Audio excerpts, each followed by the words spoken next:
and stuff like that. So I guess political talk shows you avoid. I avoid like any talk on.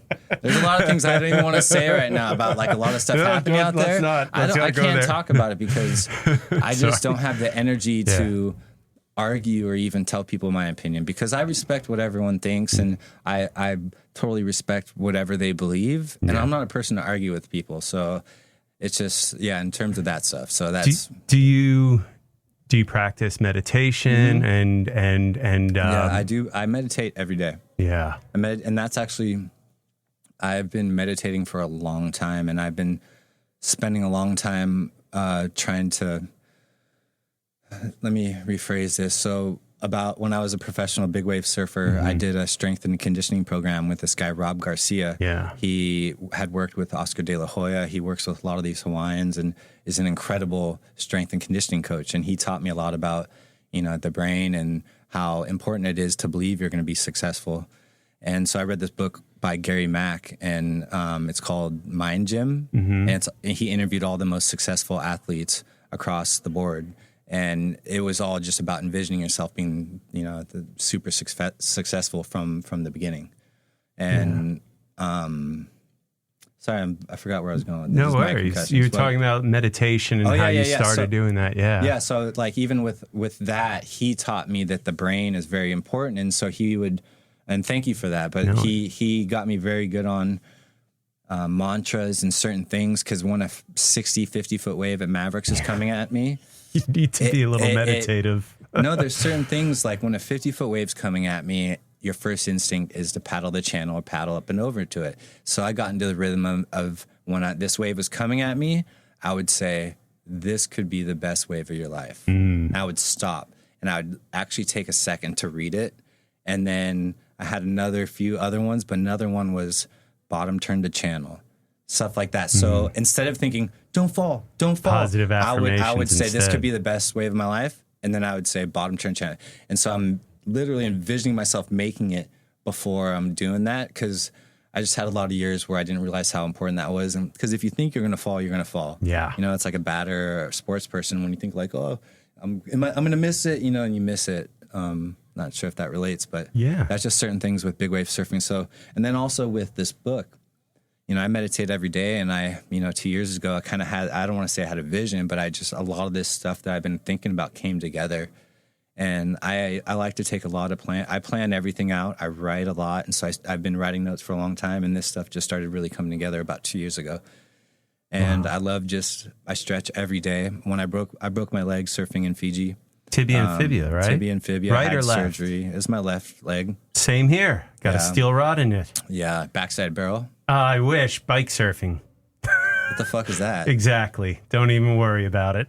I've never heard that term, bike surfing. It was at an OR trade show. I was young, and I wanted to show off for my coworkers, and there was this company called Extra Cycle, and they had a bike, and basically where the luggage rack is a skateboard.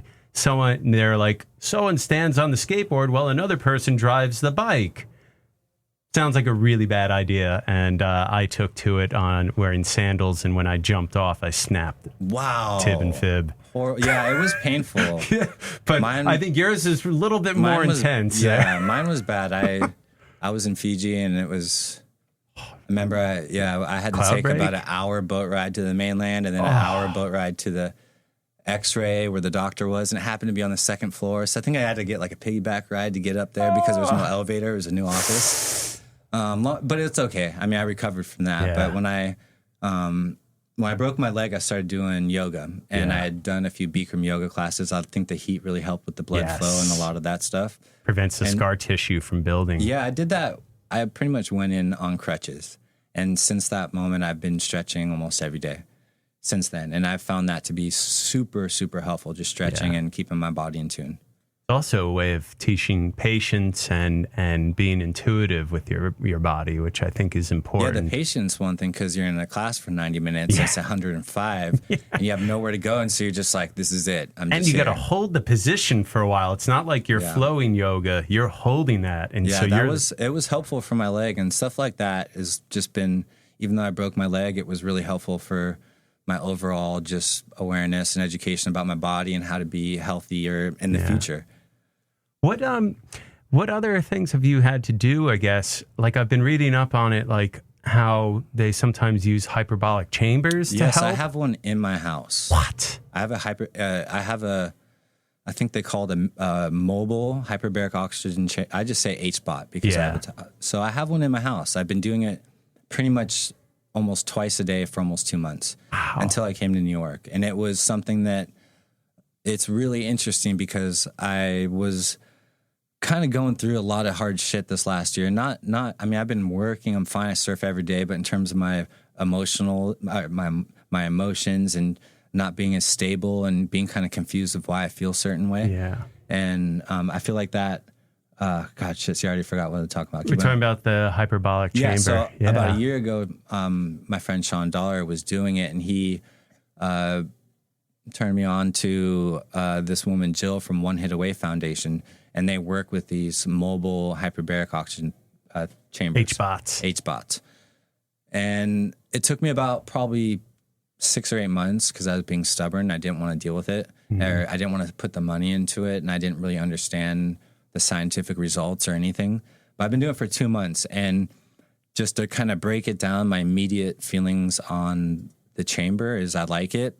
It helped with my nausea and my anxiety. I used to have a lot more kind of resting anxiety, and that it's helped with that. I feel like and even when I first started it, it really helped with pressure. When I get into a car right now, even before, let's say 3 months ago, anytime I got in a car and closed the door, the pressure would almost make me feel sick, nauseated, immediately before I even start driving.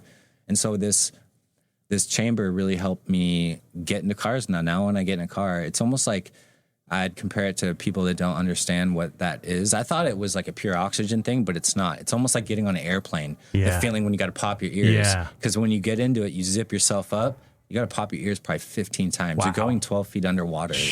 That's the same depth. So it's helped me with it just kind of feeling not as anxious. It's helped me with my car sickness. And the very first time I went into it, I remember I was kind of tripping out because my eyeballs were just firing, and I didn't know. And I had talked to the doctor when I first saw this really great brain doctor, and I was telling him about what I was doing, and this is when I first started finding out about my right eye. But I could feel the blood, and that's what it does. It pushes that oxygen and blood into certain parts of your brain that can really never get to it, and so it pushes this pressure into your brain. And the first time I got into it, there's a lot of chambers that are in doctors' offices and stuff that are really rigid kind of things. This thing, you zip yourself up in it, and there's 2 zippers. And the first time I was so paranoid, I almost wanted to bring like a diver's knife in it. Almost like I want to cut myself out of there just in case. Claustrophobic, I can imagine. That's the thing. I got claustrophobic. I did actually freak the hell out. I took notes because the woman she's all, take notes. And I was taking notes, and I'm like, might freak out. Oh my gosh, should I call someone? I just took all these notes and then I had to throw the notepad because I was trying to like think, but it was kind of hot. So the things, really the temperature of the room plus maybe a few degrees, it must have been like 85 in there. So I got so hot and nauseous, I freaked out and got out. But I was joking about the knife thing because the thing inflates. And I was so worried. I've been a surfer my whole life and getting a zipper caught. Me getting stuck in this thing and not being able to get out. Like, this shit is so thick that I can't like crawl. I can't dig out of it. It's like, have you seen Ace Ventura 2? When he comes out of the freaking elephant or the hippo's ass? Like, he's like, it's so hot, need air. That's how I felt. I felt like, I might need to cut my way out of here. But that was the first time I couldn't take it. And I maybe wasn't mentally prepared. And that's a big thing with brain injuries too, is actually, instead of dreading getting in a car, envisioning that it's actually going to be a good ride. Instead of being like, oh my God, I can't do this. So I'm doing that along with sort of like when a big wave comes, your mantra, I imagine. Even coming here, coming to New York, it's really easy. How was it on the plane then? It was pretty good. It's probably one of my best flights I've had. Because of the air pressure, maybe. Well, it's the pressure from the HPOT. Because I always I've gotten air sick, whatever, for a really long time. And this is something but it got worse and worse and worse to a point where I just don't get in cars with people unless I'm driving. Never. Really? I won't get in anyone's car unless they let me drive. And you know what's funny is I don't even have a fucking car. Some just don't. Well, actually, I do. I have a '64 Ranchero, but it's not driving. Like it's not. Yeah. It's not running. Dude. So I just ride my bike. It's not a control thing. No, it kind of is. My wife is like that. No, it's kind of a control thing, but it's more of me being aware that if I get into a car and get car sick, I'll be impacted for about 2 hours. So, wow. Or about an hour and a half. So let's say I'd get in an Uber. If I get into an Uber and I got to go to dinner with someone, when I get there, if I was in the back seat, halfway through the dinner, most of the dinner, I'd probably feel messed up. I'd just be like feeling queasy, almost like you have vertigo or you're like hungover. It's like being hungover where you're like kind of nauseous and not hungry. Yeah. And people are like, oh, what, you're not going to eat?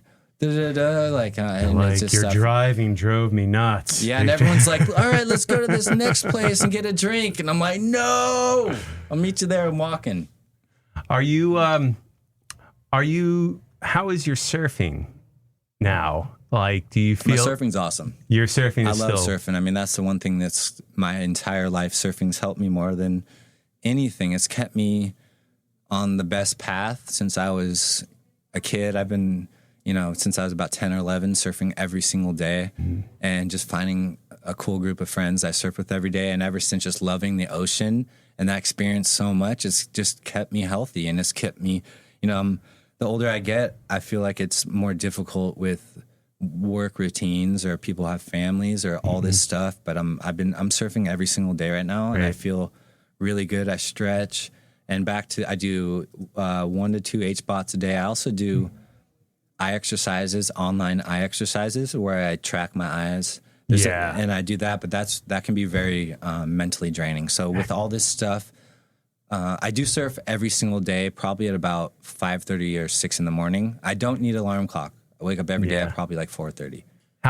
Has it impacted your actual surfing itself at all? Sorry, I'm not sure if I avoided that question, but no. But now that I notice that my right eye doesn't work great when I'm out surfing, and everything I do, I notice I'm just like right now I can tell I'm looking at you through my left eye. Yeah. And if I try to look at you through my right eye, I'll just get like emotional. Just like, it sounds crazy, but when I'm surfing, I can, and I'm not sure. See, I pretty much only go right surfing. I'm not joking.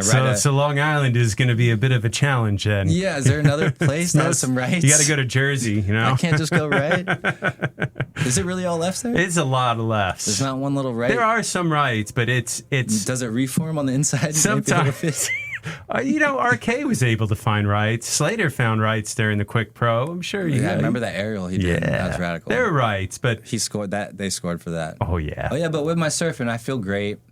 I don't challenge myself. I don't try to like cover my eye or really, I'm going to try to get, and that's the thing I figured out talking to the doctors. This isn't, my right eye is not like an old car. I tried to talk to him about it. I'm like, is this something that I can just jumpstart and get it back going? And he's like, no, you have to get this network of issues better. But when I surf, I feel great, man. That's one thing that makes me so happy. And every day I live about 4 or 5 blocks up from Windansea Beach. Yeah. I rent a house and I live pretty much, it's a walking distance, and every single morning I walk down and surf. I don't look at the waves. I put my wetsuit on in my house. I never, ever check it. I just go out and surf. Nice.